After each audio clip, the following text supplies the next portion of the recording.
Hello dear students, welcome to the class 5th। ये आपकी EVS की बुक जिसका नेम है अपना परिवेश। इसका चैप्टर नंबर 5th हम स्टार्ट कर चुके थे, लेट्स प्ले गेम्स, जिसका फर्स्ट पेज हम पढ़ चुके थे, जिसमें हमने अलग अलग गेम्स के बारे में पता किया था, indoor games and outdoor games. यहाँ हमने देखा हॉकी। ये देखिए हॉकी, इसमें स्टिक होती है, एक बॉल होती है, फिर उसको उस हॉकी से मारते हैं। टेबल टेनिस, इसमें एक टेबल होता है, इस पर एक छोटी सी जाली होती है और छोटी सी एक बॉल होती है और छोटे छोटे बैट होते हैं राउंड शेप में। बैडमिंटन के होते हैं ना, उससे थोड़े छोटे, उसी टाइप के होते हैं। फिर ये बैडमिंटन है, ये तो आप जानती होंगी। इसमें एक बड़ी सी जाली होती है बीच में और फिर बैट से मारते हैं। Which games are being played in the above pictures. यहाँ पूछा है कि ये जो ऊपर आपको पिक्चर दिखाई दी है, इनमें कौन कौन से गेम्स खेले जा रहे हैं। तो ये तो आपको साफ साफ दिख रहा है, हॉकी, टेबल टेनिस, बैडमिंटन, और आपको मैंने बताया था पहले जो वो ये रहे, billiards, chess, archery, kabaddi, wrestling. तो ये सारे नेम्स इसका आंसर है। ये आपको लिखने नहीं है, सिर्फ पता होने चाहिए। Question number 2, in kabaddi how many players are there in one team. Kabaddi में एक टीम में कितने प्लेयर्स होते हैं, यानी कितने खिलाड़ी होते हैं। तो ये तो आपको पता होना चाहिए। कबड्डी में 7 प्लेयर्स होते हैं। तो आप आंसर इसका ये होगा कि there are 7 players in kabaddi. एक टीम में 7 होते हैं और 2 टीम खेलती है ना साथ में, तो 14। ओके, कौन कौन से यहाँ पे 1 minute. Which games are played in an open ground. Open ground यानी खुले मैदान में कौन कौन से गेम्स खेले जाते हैं। तो वो है कबड्डी, रेसलिंग। दिखाओ मैं एक बार, चलो देखो, इसमें से आप खुद ही देख लो खुले मैदान में कौन से खेले जाते हैं। ये रहा आर्चरी, कबड्डी, रेसलिंग, कितने हो गए 3, और फिर hockey, table tennis and badminton. Football भी होती है, क्रिकेट भी होता है। फिर है which games are played in a room और कवर्ड स्पेस। ऐसे कौन से गेम हैं जो रूम में या फिर किसी ऐसी जगह पे खेले जाते हैं जहाँ जो जगह ढकी हुई हो, मतलब खुला ग्राउंड ना हो। तो इसका आंसर होगा, जैसे कि इसकी भी एक पिक्चर्स देख लो, ये रहे बिलियर्ड्स, चेस और लूडो। ये सारे गेम्स इंडोर यानी डोर के अंदर खेले जाते हैं। When more than one player play together, mutual coordination is generated and this helps in developing the sportsman spirit. जब 2 या 2 से ज़्यादा लोग एक साथ खेलते हैं तो उनमें कोऑर्डिनेशन बनता है। कोऑर्डिनेशन यानी कि एक दूसरे के साथ रहने की उनकी जो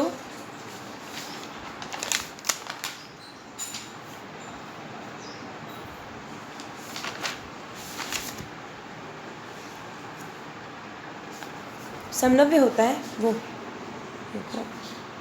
बढ़िया। समन्वय में आपको बता दूँ, समन्वय को एक आपको समझाने के लिए बताऊँ मैं। कोऑर्डिनेशन, जैसे कि चलो एक एग्जांपल लेते हैं।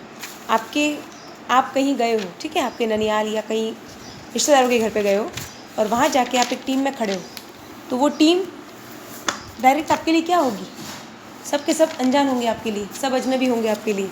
लेकिन जब आप उनके साथ खेलोगे, जब 1-2 गेम आप उनके साथ खेलोगे, चाहे वो कोई भी गेम हो, तो आपका कोऑर्डिनेशन उनके साथ बैठ जाएगा, यानी आपका तालमेल बैठेगा, यानी आप उनसे आराम से बात कर पाओगे, आप अपनी बात उनको बता पाओगे, उनकी बात भी आपको समझ में आएगी। नहीं तो आपको अजनबी लगेंगी तो ना आप उनको कुछ बता पाओगे, नहीं वो लोग आपसे कुछ बात करना चाहेंगे। ओके, और जो यहाँ पे बोला है कि जब 2 या 2 से ज़्यादा प्लेयर साथ में खेलते हैं तो उनके बीच में कोऑर्डिनेशन बन जाता है और इससे उनके अंदर स्पोर्ट्समैन की स्पिरिट डेवलप होती है, यानी वो एक स्पोर्ट्समैन बनने के काबिल हो जाते हैं। और कोऑर्डिनेशन से जो बात करते हैं, प्लेयर्स हो, लोग कोई भी हो, तो एक फ्रेंड की तरह सर्कल बन जाता है, एक चैन बन जाती है एक दूसरे से बात करने से, और फिर हम अपनी बात रख भी पाते हैं और दूसरों की बात को समझ भी पाते हैं। फिर आगे देखिए, the games that are played in an open ground are called outdoor games. ये तो शायद आपको पहले से पता होगा, अपने 4th में भी पढ़ा होगा इसको, क्योंकि इससे छोटी सी बात है। हम जब ओपन ग्राउंड में कोई गेम खेलते हैं तो वो होता है आउटडोर गेम, यानी घर के बाहर वाला। एंड ध्यान से देखिएगा, and the games that are played in the room are called indoor games. नाम से ही पता चल रहा है, ज़्यादा सोचने की ज़रूरत नहीं है। इन डोर, आउट डोर। इन यानी अंदर, जो दरवाजे के अंदर यानी घर के अंदर खेला जाता है वो होता है इंडोर गेम। आउटडोर यानी घर के बाहर खेला जाता है वो outdoor game. Okay, Nowadays, Kabaddi is becoming very popular after its matches are telecasted on Doordarshan. आजकल nowadays का मीनिंग होता है आजकल। आपको मैंने न्यू वर्ड्स में यानी वर्ड मीनिंग में आपको करवाया मैंने। अगर आपने उसको देखा होगा, पढ़ा होगा, तो आपके लिए ज़्यादा बेनिफिट होगा उसका। Kabaddi is becoming very popular after its matches are telecasted on Doordarshan. Doordarshan एक चैनल आता है, आपको शायद पता होगा, टीवी पे। अगर आपको नहीं पता है तो आप अपने घर में आपके बड़ों से कहिए तो वो आपको लगा के देंगे टीवी पे, आप देखिएगा। तो उस दूरदर्शन पे जब से कबड्डी दिखाई गई है उसके बाद कबड्डी पॉपुलर हो गई है। पॉपुलर यानी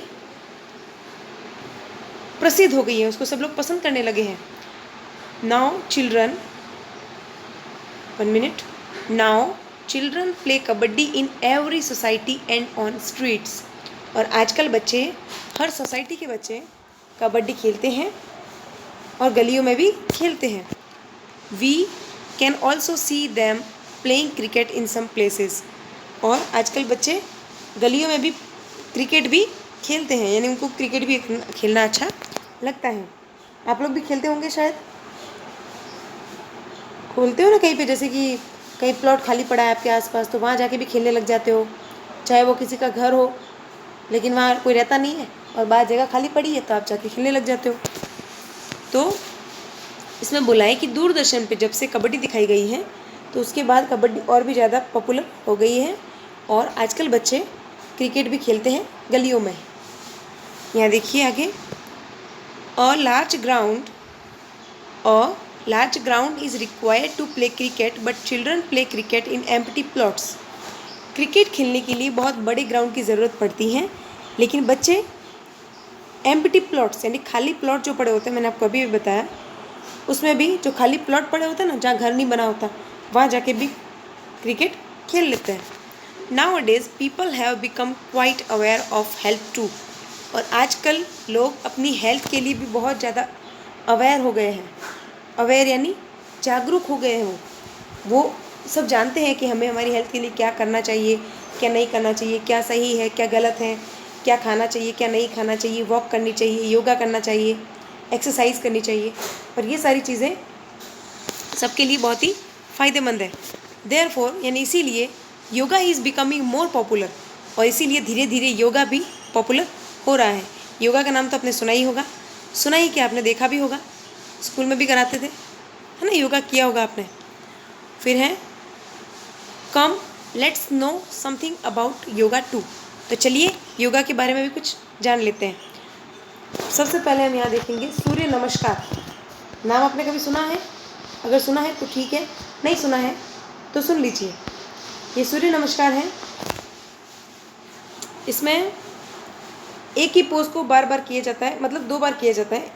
स्टार्टिंग से जब हम देखिए, यहाँ पे बताती हूँ, मैं आपको समझाती हूँ। ये देखिए यहाँ पे सबसे पहले ये बॉय खड़ा हो गया, फिर अपने हैंड को ऊपर से जॉइंट कर लिया और थोड़ा सा टेढ़ा हो गया। दिख रहा है मैं कहाँ पे पॉइंट लगा रही हूँ? ये देखिए, ये नंबर 1 वाला बॉय है, सीधा खड़ा हो गया। बॉय एक ही है लेकिन फर्स्ट पोजीशन इसकी क्या है, ये फर्स्ट स्टेप है। इसमें टोटल कितने स्टेप होते हैं? 12। देखिए यहाँ पे एकदम स्ट्रेट खड़ा हो गया। फिर सेकंड में हैंड को ऊपर से जॉइंट कर लिया और थोड़ा टेढ़ा हो गया। फिर उसी हैंड को जॉइंट करके आगे ले आया। फिर अपने हैंड्स को नीचे रखे और अपने आगे वाले राइट वाले लेग को थोड़ा सा मोड़ लिया और बैठ गया। फिर पूरा झुक गया, हैंड दोनों नीचे कर दिए। फिर आधा झुक गया और आधा बैठ गया। ये देखिए, फिर पूरा झुक गया, अब वापस से उल्टा कर रहा है। यहाँ ये झुक तो गया पूरा, फिर सो भी गया, लेकिन अब ये उठने की कोशिश कर रहा है। ये देखिए, आधा उठ गया, फिर एक पैर उठा लिया, फिर वापस उस पोजीशन में आ गए, ये वाली देखो सेम पोजीशन है, फिर उल्टा हो गया, ये और ये सेम पोजीशन है, और फिर लास्ट में अपने हैंड को दोनों को जॉइंट कर लिया, यानी हाथों को जोड़ लिया। तो ये पूरे कितने स्टेप है इसके? 12 स्टेप। ये क्या है? सूर्य नमस्कार, और ये भी योगा का ही एक पार्ट है। ओके, तो आज की वीडियो में ओनली मैं ये पज नंबर ही कराऊंगी। तो आपके 2 पेजेस इस चैप्टर के कंप्लीट हो गए। होमवर्क भी देख लीजिए। आज आपका होमवर्क है जो मैंने पहले कराया था आपको, ये कराई थी word meaning 1 to 15 and 16 to 30। तो आज आपकी एक तो ये है 31, यहाँ देख लीजिए, कॉपरेशन यानी सहयोग। फिर ये देखिए 32, 33, 31 तो पीछे गई, 32, 33, 34, 35, 36, 37, 38, 39, 40, 41, 42, 43, 44, 45, बस यहाँ तक ही है। ये एक स्पेलिंग आपको छोड़नी है जो नेक्स्ट टाइम आप कर लेंगे, और अगर कर लोगे तो भी कोई प्रॉब्लम नहीं है। ओके, तो चलिए एक बार नज़र डाल दीजिए। कंपेनियनशिप यानी भाईचारा, इंक्रीज यानी बढ़ना, एक्साइटमेंट यानी उत्साह, एंथुसियाज्म यानी उत्साह, विक्ट्री यानी विजय, बिलीफ यानी धारणा, स्ट्रगल यानी संघर्ष, इनहेल यानी सांस लेना, फिर है एक्सेल यानी सांस छोड़ना, रियलाइज यानी एहसास, ब्लर यानी कलंक या धुंधला, मॉइस्चर यानी नमी, कॉन्डेंस यानी गाढ़ा, लिट अप यानी जलाया, और फिर है रील यानी रील। तो ये आपका आज का होमवर्क है। इसकी 1 वर्ड मीनिंग यहाँ पे है, 31 वाली यहाँ देख लीजिए नीचे, और आपको ये सारा सीक्वेंस वाइज ही करना है, कोई पेज छोड़ने की, जगह छोड़ने की ज़रूरत नहीं है। ओके, तो अगले वीडियो में आगे पढ़ेंगे। आज के लिए बस इतना ही। Thank you.